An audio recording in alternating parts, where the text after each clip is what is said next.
Hello and welcome to Win Over Depression. I am your host, Tamara Trotter. This podcast is dedicated to those who suffer with a mental illness but try every single day to feel better.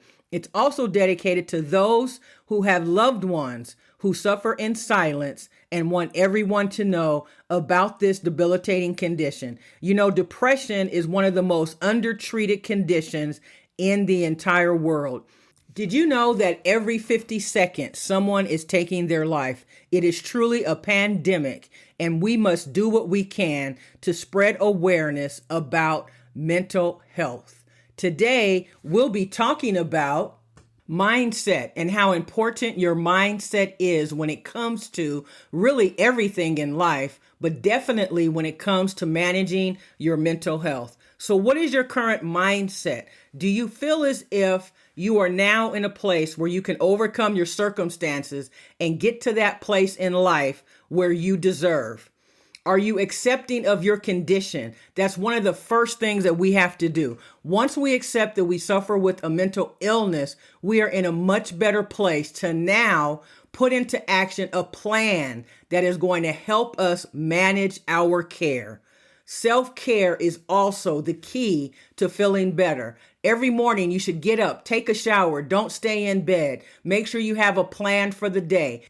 Eat a healthy breakfast. Make sure that you're getting in a lot of protein. Make sure you're eating leafy vegetables. Stay away from candy and sugary drinks. That's one of the things that you can do to practice self-care when it comes to managing your mental health. Set realistic goals. Break tasks into smaller, manageable steps, and make sure that you are able to achieve the realistic goals that you have set for yourself. Remember to celebrate the small wins. Engage in some activities that bring you joy and give you a sense of accomplishment. It's so important that we also focus on the present. When we focus on the future and what we think the future may entail for us, it sometimes makes us sad, but we can never know what the future will bring because we can't determine that. We have to live in the present moment, deal with whatever is in front of us. Sure, we can plan for the future, but we should not be so focused on the future that we cannot focus on what is in front of us. We have to be patient and persistent. We have to make sure that when we are managing our mindset, that we are not surrounding ourselves with people who exude negativity. I know it seems like a laundry list, but there are so many things that we need to continue to do in order to keep our depression at bay. We need to limit or completely take out alcohol. If you can just limit it, it's going to help you. But if you can reduce it immensely, you're going to feel that much better. How about your sleeping? Are you able to sleep? Getting 8 to 10 hours of sleep every single night is essential. And that is why I wanted to share with you that Win Over Depression is currently on TikTok. And on Monday, February 26th, we will have a live and free webinar. In order to register, all you have to do is go to the Win Over Depression TikTok page, and on my bio, you will see a link that says Pensight, PENSIGHT.com. Click on that link and it will take you to register for the webinar. There are 2 sessions on that day. One will take place at noon Pacific Standard Time, and the second one will take place at 2 p.m. Pacific Standard Time. Come and find out ways that you can overcome your mental illness.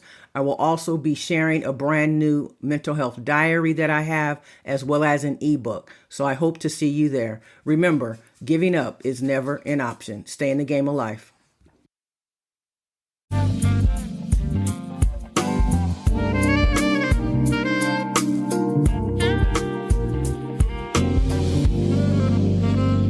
Hello, and welcome to Win Over Depression, your beacon of hope in the realm of mental health. I am your host, Tamara Trotter. I am your companion on the journey to reclaiming joy and resilience. In this podcast, we'll unravel the vital importance of managing your well-being amidst life's challenges. From practical strategies to uplifting stories and expert advice, Each episode is a roadmap to cultivating mental wellness and overcoming the grip of depression. Whether you are seeking solace for yourself or supporting a friend, here you will find the tools and inspiration to navigate the complexities of emotional health. Join me as we embark on a transformative quest to prioritize self-care, resilience, and the triumph of the human spirit. Let's together redefine the narrative of depression and embrace a life of purpose and fulfillment. Today, we'll be talking about emotional stability. So let us first define what is meant by emotional stability. Well, it means choosing actions and thoughts that contribute directly to a sense of calmness and serenity. It means developing habits that bring harmony into your life and your interactions with everything and everyone. When we are emotionally stable, we have the ability to cope with things that happen in our lives, and we understand how important it is to guard our hearts. Because mental health has a direct correlation to our emotions, it is very important that we are mindful and understand how an emotional setback can cost us dearly. So what can we do in order to maintain our emotional stability? I am going to give you 7 different things that you can focus on when you're trying to manage your emotional stability. I encourage you to grab a pen and a piece of paper so that you can write it down. Number 1, those people who have good emotional stability, they know when to say no. We understand that there is so much that is expected of us. Our job expects certain things. Our spouse, our kids, our friends, any clubs or organizations that we belong to, they all put demands on us. But we have to be able to say no, recognizing that it is just too much for us to undertake. Saying no is not a weakness. Saying no is actually practicing self-care. Number 2, individuals who understand the importance of emotional stability, they embrace their flaws. They understand where they may fall short, and they are very careful not to go over the boundary that they have set for themselves. They are very confident in who they are, and they understand that they cannot be all things to all people. They know that they're not perfect because none of us are perfect. They know that we are always going to grow, and we never want to stop growing. Whenever we have an opportunity to make a moment, an educational moment, we are going to do just that. And they will gladly admit their flaws openly, and they're not afraid to say that they are wrong. Number 3, those individuals who have secure emotional stability, they listen more than they talk. They observe what's going on around them so that they have a clear understanding about what they might need to do next. They pivot and position themselves so that when situations and circumstances arise, they have the ability to be self-assured in their decision. They understand the power of listening, and this is why they are great communicators. Number 4, they are selective about their inner circle. They understand how important it is to surround themselves with like-minded individuals who are going to inspire and motivate them. They, in turn, will reciprocate this behavior by also inspiring and motivating those around them. Number 5, in practicing emotional stability, they refuse to conform. They are not afraid to disagree with their family, friends, their coworkers, or the entire world, because the more secure you are on an emotional level, the more independent you come. You are not conforming because you do not believe in buying into something that you don't believe. You don't just jump on the bandwagon with every new trend, and you don't have a problem standing out alone because you believe in your convictions. Number 6, you ask for help. Emotionally stable people do not feel threatened if they need help. Why would they? The most successful people in the world have entire teams supporting them and helping them succeed. They know that they cannot do it alone, and they are not going to waste their time trying. Asking for help does not mean you are a failure. We all need help from time to time. If you are struggling in a certain area of your life, ask yourself, who may be able to assist and help me?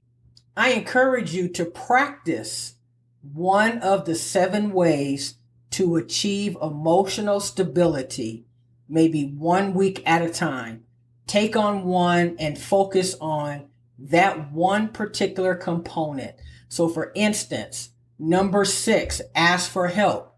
In this particular one, maybe you haven't been someone who asks for help. So maybe you'll start doing that.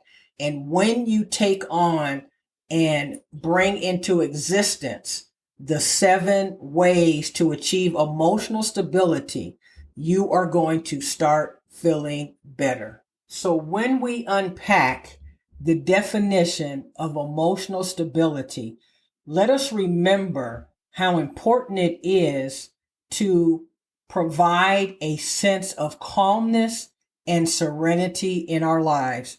And I'm going to talk a moment about how your home should be a place where you have peace and serenity flowing through it. So examine whether or not that is the home life that you are currently living in. And if your answer is no, this is going to be part of the reason you have not achieved emotional stability, and it's going to have a direct correlation on you managing your mental health, your depression, your anxiety, whatever it might be. Think about that first, and what can you do to bring about change in your very household? Guarding your heart and mental health is crucial because it helps you maintain emotional stability and resilience. Let's talk a minute about how sometimes people will bait us with their negativity or their drama or their manipulative behavior. We have to protect ourselves from unnecessary stress and emotional turmoil. And here are a few reasons why this is important. When other people bait us, they generally have an ulterior motive in mind. They are trying to throw you off track. They are trying to distract you. They are trying to keep you from doing what it is that you want to do. The next time someone distracts you, remember not to take the bait. Do not allow them to now decide what you're going to do next. When we set boundaries by not reacting impulsively, we reinforce these boundaries, and it teaches others how to treat us and helps to foster healthier relationships. So, who is it in your life that you need to set better boundaries with? Think about that person and write down, what will you do with your next interaction with that person in order for you to maintain the boundary that you have set. Another way that we can protect ourselves from unnecessary stress and emotional turmoil is practicing self-control, which is one of the 5 components of emotional intelligence. Resisting the urge to react to provocations strengthens your self-control and emotional intelligence, leading to better decision making in the long run. Practicing self-control is essential in keeping your blood pressure low and managing the stress in your life. I am sure that you are aware that stress can kill you.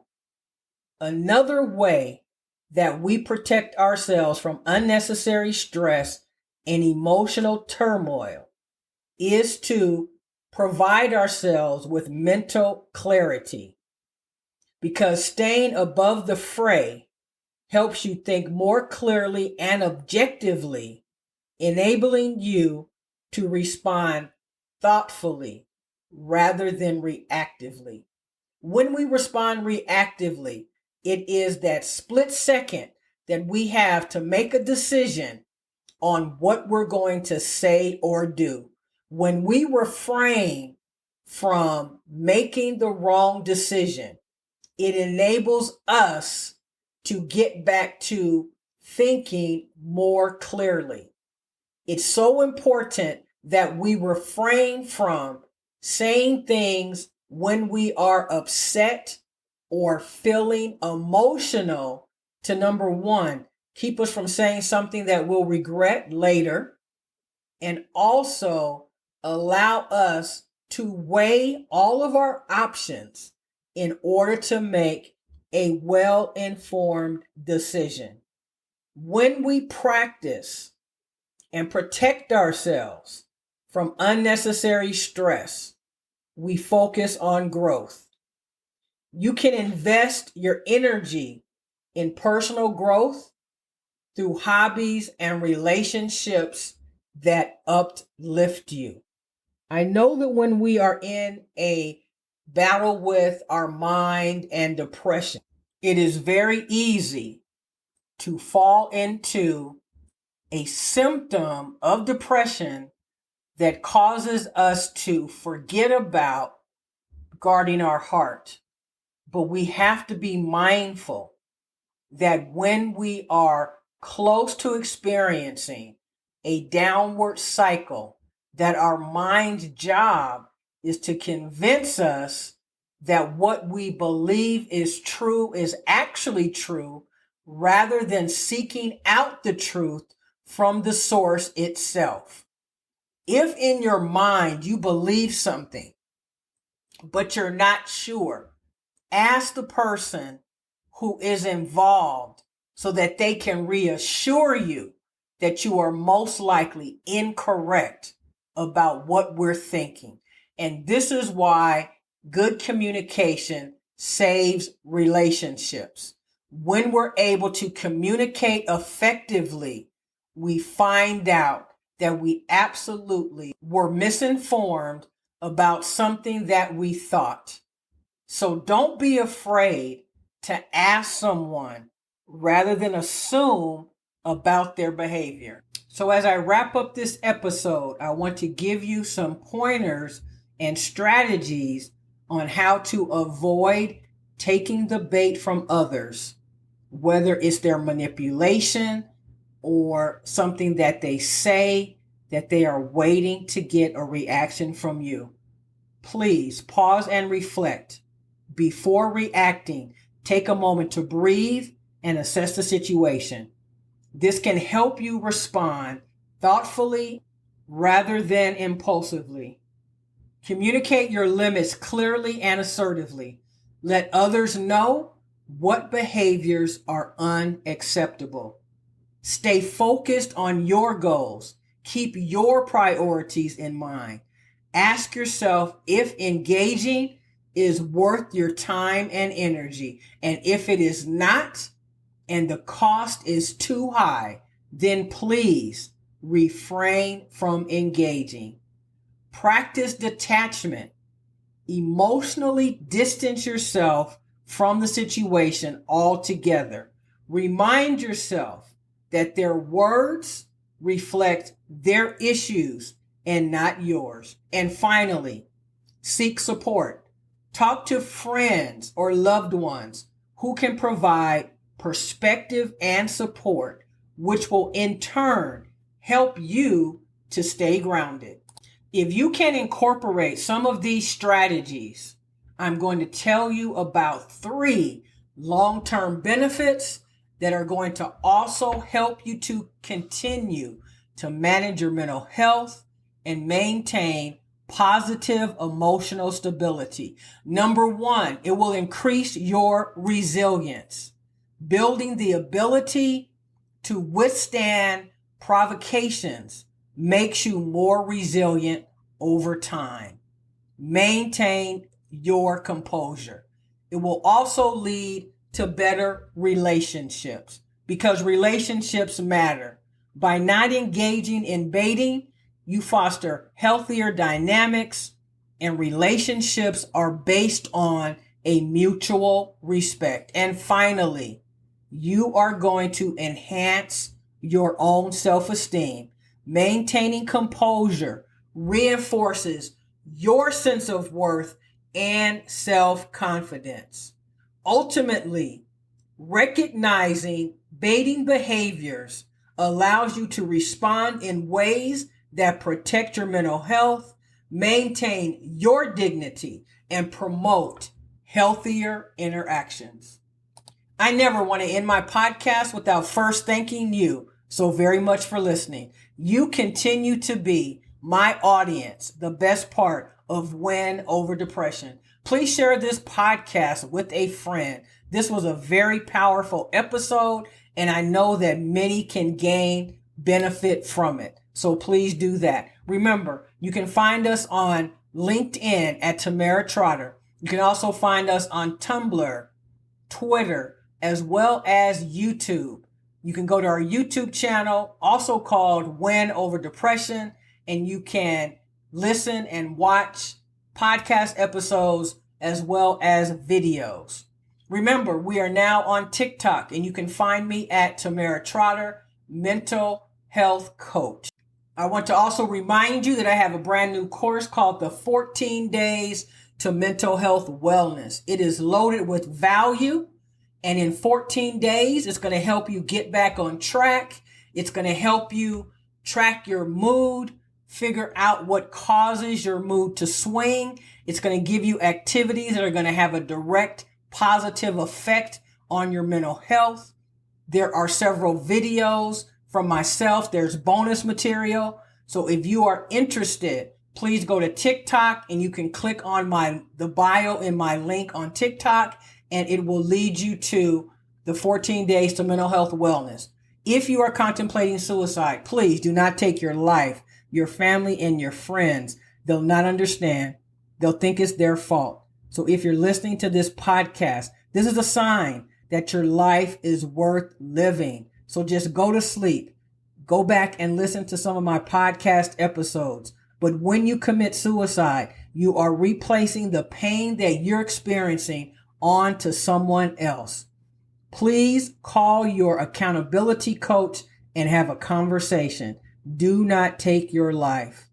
Your life is worth living, and we all want you to stay in the game of life. And I will see you next time, next Friday on Win Over Depression. Take care.